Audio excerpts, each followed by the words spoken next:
हजुर अहिले चाहिँ साँझको 4 बजेर 27 मिनट गएको छ। हामी अहिले चमेरो गुफामा प्रवेशका लागि तयार भइरहेका छौँ। हाम्रो केटाकेटीहरू पछाडि आउँदैछन् र चमेरो गुफाको एउटा रोचक पक्ष चाहिँ के रहेको छ भने यसभित्र ठुला ठुला चमेराहरू हामी हेर्न पाउनेछौँ भित्र। र यसका चाहिँ द्वार दुईवटा रहेका छन्। एउटा ठुलो द्वार छ जसबाट हामी भित्र जान्छौँ भने अब पछि फर्किने बेलामा यही ठुलो द्वारबाट पनि फर्किन सकिन्छ। तर हामी चाहिँ अझ एउटा रोचकताको लागि हामी सानो द्वारबाट बाहिर निस्किनेछौँ। बाहिर निस्किँदाखेरि र बिस्तारै हामी आउँदै जाँदैछौँ। आउनुहोस्। उताबाट प्रवेश गरिसकेपछि यो सानो द्वारबाट मान्छेहरू बाहिर निस्कने गर्छन् र हामी पनि यही सानो द्वारबाट नै बाहिर निस्कनेछौँ। जाने बेलामा चाहिँ हामी ठुलो द्वारबाट भित्र जानेछौँ।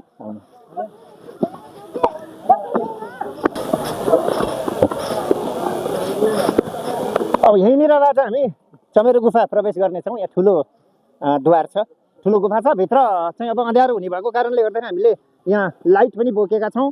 लाइट बालेर हामी भित्र चमेराहरू हेर्नेछौँ र भित्र गुफाको अवस्था के कस्तो छ भन्ने कुरा पनि हामी निहाल्नेछौँ। र त्यसपछि हामी घुमेर उता अघि देखाइएको त्यो सानो द्वारबाट चाहिँ बाहिर निस्कनेछौँ। हाम्रा केटाकेटीहरू पछाडि आउँदैछन्।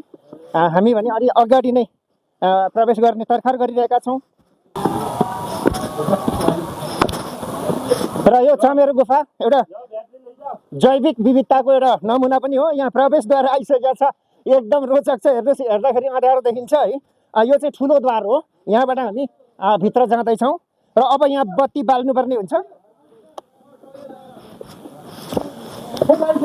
बत्ती बाल्दै हामी अब भित्र जानेछौँ। र अब साँझको समय भएको कारणले गर्दा सुनसान भइसकेको छ गुफा।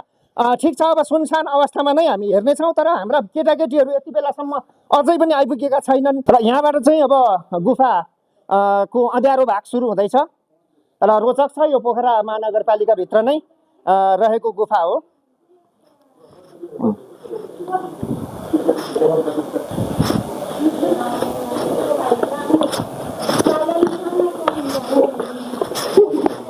गुफा घुमेर दाजुभाइ दिदीबहिनीहरू फर्किसक्नु भएको छ। हामी भने बिस्तारै बिस्तारै प्रवेश गरिरहेका छौँ।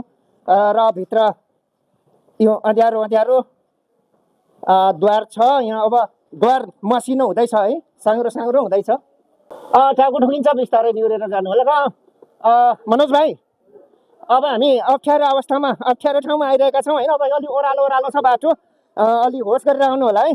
हेर्नुहोस्, यो गुफा यहाँ माथि हेर्नुहोस्, चमेराहरू कसरी झुन्डिएर बसेका छन् चट्टानमा है। आनन्दसँग मिलेर बसेका छन्। एकदमै सुन्दर दृश्य देखिन्छ यो प्रकृतिको।